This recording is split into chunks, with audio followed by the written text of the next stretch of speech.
Քիմիաթերապիայի փոխարեն իմունաթերապիա հայ մասնագետները փորձարկում են դարի հիվանդության բուժման նոր մեթոդ։ 4-րդ կարգի քաղցկեղը բուժելու համար ուռուցքաբանները կիրառել են 2 դեղամիջոց։ Երկուսն էլ իմունոթերապևտիկ դեղեր են, առանց որևէ քիմիոթերապևտիկ բուժման, որպեսզի պրեպարատները կարողանան ապացուցել, որպեսզի արդյունավետ են, պետք է անցնեն համապատասխան հետազոտություններ, կլինիկական փորձարկումներ։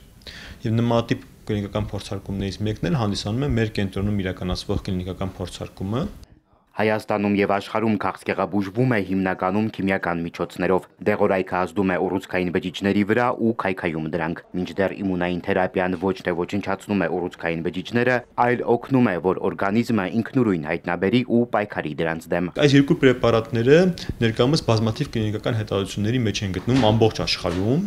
Օգտագործվում են հաստաղիքի ուռուցքների բուժման համար, ստամոքսի ուռուցքների բուժման համար, տարատեսակ սարկոմաների, փափուկ հյուսվածքների ուռուցքների բուժման համար։ Պրեպարատները, որ այժմ փորձարկվում են իմունաուռուցքաբանության հետազոտության ինստիտուտում, աշխարհի տարբեր կենտրոններում կիրառվում են միայն 4-րդ աստիճանի քաղցկեղի բուժման համար։ Ամերիկացի մասնագետները, օրինակ, այն կիրառում են ստամոքսի եւ հաստաղիքի ուռուցքի դեմ։ Հաստաղիքի ուռուցքի ժամանակ իրականացված հետազոտությունը իրականացվել է տարածված բազմաթիվ գծերի արդեն քիմիոթերապևտիկ բուժումներ ստացած հիվանդների շրջանում, ում մոտ որ այլ ոչ մի արդյունավետ բուժման մեթոդ չկար, այսինքն փաստացիորեն այդ հիվանդներին այլևս որևէ բանով օգնել հնարավոր չէր։ Այս հիվանդները ներգրավվել են այդ կլինիկական հետազոտության մեջ եւ ինչպես նշեցի, մոտ 20-25%-ի մոտ հնարավոր է եղել բավական երկարատև, մինչեւ 1.5-2 տարի տևողությամբ կյանքի երկարացում ստանալ։ Ամբողջ աշխարհում թոքի 4-րդ աստիճանի քաղցկեղի բուժման այս մեթոդը առաջին անգամ իրականացվում է մեր երկրում։ Փորձարկումները սկսվել են անցած տարվա հունիսին։ Գիտափորձին մասնակցելու է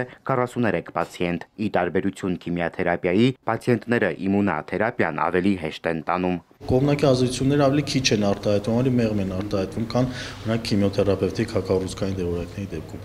Այսինքն իմունոթերապիայի դեպքում մոտավորապես մի 10-20% դեպքերում է կողմնակի ազդեցություններ են լինում,